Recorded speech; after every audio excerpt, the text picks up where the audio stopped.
complejo, porque las cohortes en términos estadísticos no se corresponden entre sí por procesos iniciados en años distintos y con resultados posteriores, de manera tal que quizás en el momento que ustedes me lo mandaten podríamos regresar con un análisis estadístico pertinente para hacer una explicación correspondiente a sus inquietudes, y no en este tema de seguridad nacional quizás se pueda aprovechar algún tipo de confusión.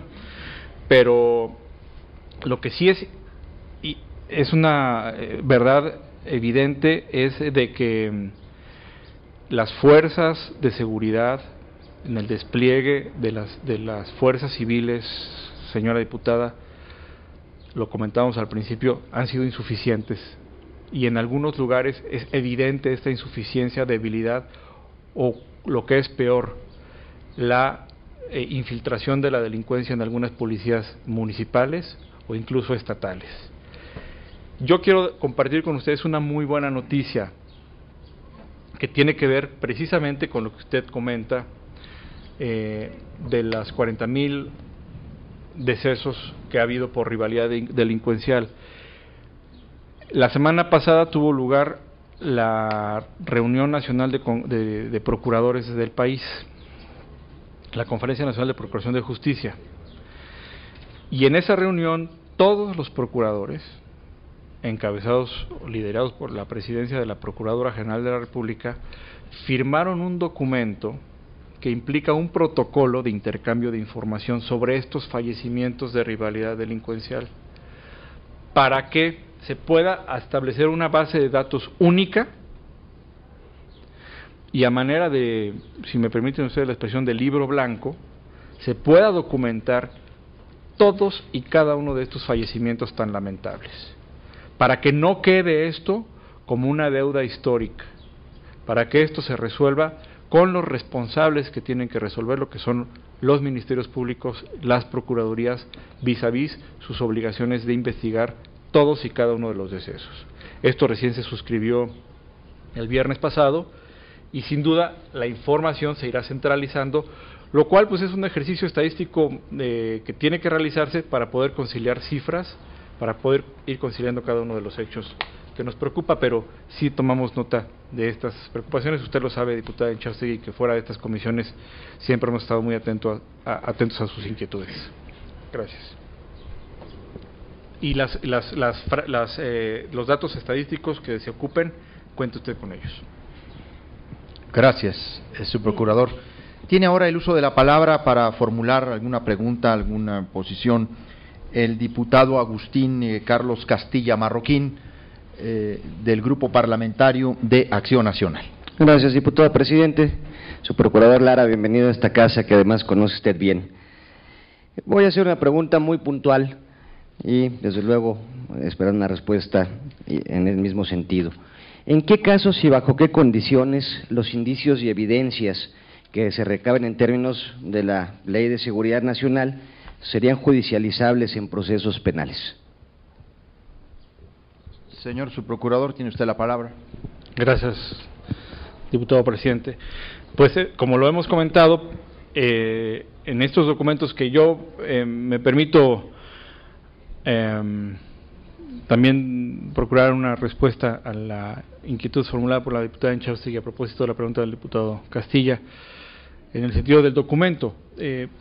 Todos sabemos o conocemos una frase de Otto von Bismarck respecto del proceso legislativo, ¿verdad?, de cómo se hacen las leyes en el símil de los embutidos. Yo quiero tener un planteamiento optimista, un planteamiento constructivo y encomiar lo encomiable. No conozco yo la génesis de muchos documentos de trabajo, quizás tampoco tengo por qué saberlas, pero sí puedo identificar lo pertinente, y yo identifico como muy pertinente estos reenvíos que le comentaba yo a la diputada y ahora le comento al diputado. ¿En qué casos serán judicializables? Exactamente en los mismos casos en que la legislación común lo prescribe, es decir, cuando se cumplan los estándares de formalidad que en la actualidad prescribe el Código de Procedimientos Penales. Y la fórmula es sabia.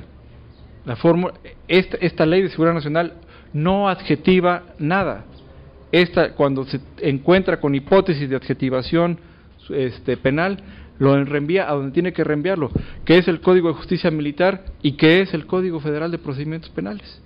De manera tal, diputado Castilla, que las mismas hipótesis que hoy por hoy ciñen al Ministerio Público, a la Policía Federal y a sus auxiliares, son las mismas que tendrán que cumplirse en cuanto a estándares de rigor y de certeza, ahora en el sistema inquisitivo. Y yo sí quiero decir una cosa para que podamos tener el contexto. Cuando se reformó el Código Federal de Procedimientos Penales hace un par de años, se incluye la figura de cadena de custodia y la preservación de la escena del delito. Esto fue en la legislatura pasada. Y en ese momento fue un paso, nos parece importante, porque no obstante que la preservación de la escena y la cadena de custodia son figuras del orden acusatorio, al incluirse en un código inquisitivo, lo que hace es ir generando esquemas de transición, de certeza jurídica y de elevar los estándares de investigación criminal. Por eso insisto, estos documentos no inciden en algo que no tienen que incidir, hacen un reenvío saludable a la legislación procesal vigente, y esa tendrá que seguir siendo la misma norma. Tiene ahora su turno el diputado secretario del Grupo Parlamentario del PRI en la Comisión de Gobernación, Luis Carlos Campos Villegas.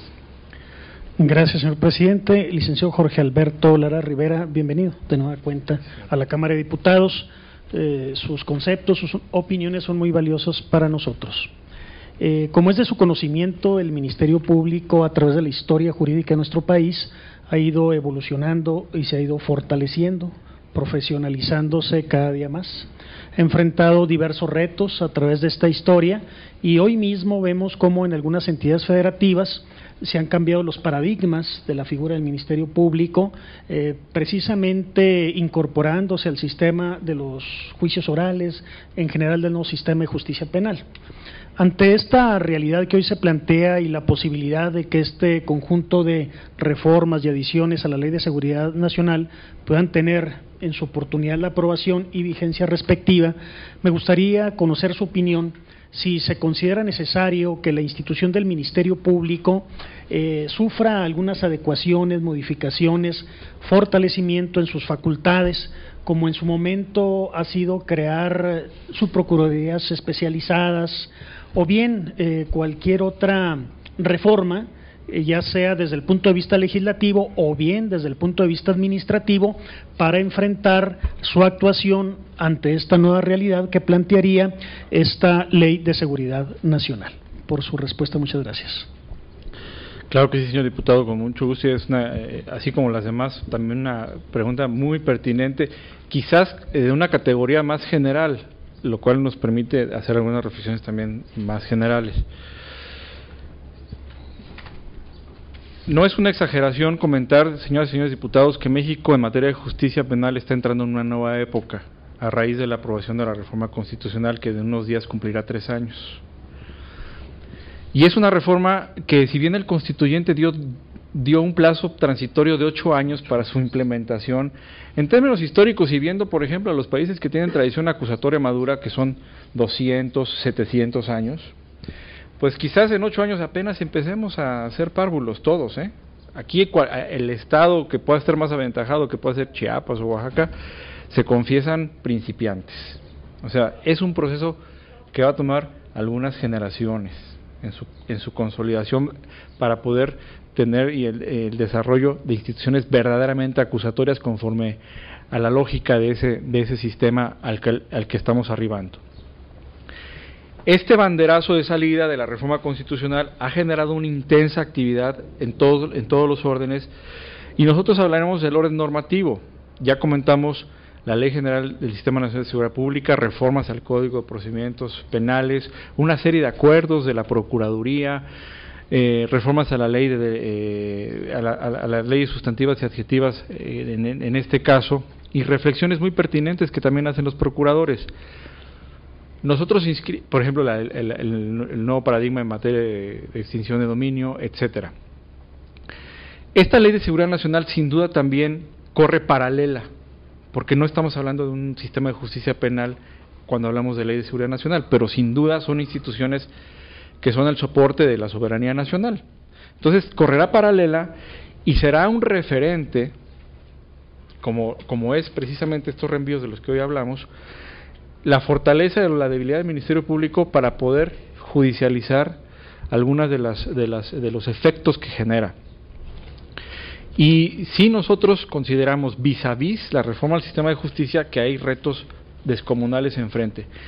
Desde mi punto de vista, y aquí particularizaré, ¿cuál es el reto más importante o cuáles son los retos más importantes? Diré 3 retos que me parece que serán del interés de las señoras y señores diputados. Primero es el reto policíaco. El sistema de justicia penal acusatorio lo que hace es redistribuir las cargas de trabajo.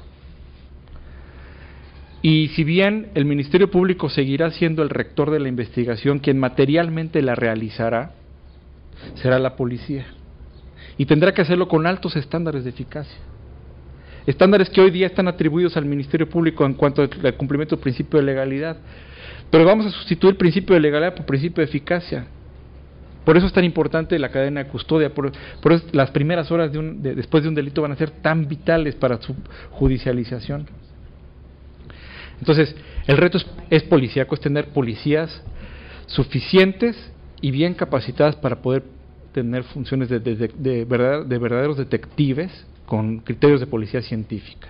Y vemos que esta administración en el orden federal ha sido muy consecuente y muy responsable. Ha creado una policía casi de la nada, a tener ya 35,000 efectivos, que pueden aspirar a ser calificados como policías con el estándar necesario para el sistema acusatorio. Tenemos que trabajar con los estados de la República y con las otras instituciones policíacas para tener el mismo estándar de policía científica y de policía proactiva, con la cual el Ministerio Público esté en criterios de acuerdos de coordinación, rigiendo el Ministerio Público la legalidad de la investigación, pero la eficacia dependerá de la policía, porque el Ministerio Público ya no va a poder desplegarse como lo hace en el sistema actual. El segundo reto que yo veo que tendrá que acompañar la reforma al sistema de justicia con una ley de seguridad nacional robusta, como es la que parece que tenemos a la vista, es el tema de un sistema de salidas alternas, porque todo el mundo habla de muy robusto, todo el mundo habla de juicios orales, y la verdad es que los juicios orales van a ser la minoría de los casos. En todos los sistemas maduros del sistema acusatorio, lo que llega a etapa de juicio oral es lo mínimo. Son los casos relevantes, son los casos complejos. Y el gran digestor social es el régimen o sistema de salidas alternas, en donde también se va a requerir una reconversión institucional inusitada, que no hemos visto en nuestro país, porque tendremos que hacer justicia sin necesidad de juicios. Eso es todo un reto. Y en tercer lugar, como siempre, hay que decirlo, el financiero. La reconversión del sistema de justicia acusatorio es un desafío descomunal en materia de recursos financieros, de manera tal que ustedes tendrán que aportar la sabiduría que siempre tiene la representación popular en materia de asignación de recursos en las subsecuentes ocasiones en donde ustedes tengan esta responsabilidad de asignación de recursos en las fases que a ustedes les toquen en el cumplimiento de estos artículos transitorios. Teniendo esas grandes líneas resueltas, señor diputado, me parece que el Ministerio Público va a poder seguir cumpliendo vis a vis, e insisto, caminando en las líneas paralelas que deben de caminar los criterios de seguridad nacional y seguridad pública con suficiencia y con mucha responsabilidad. Le agradezco.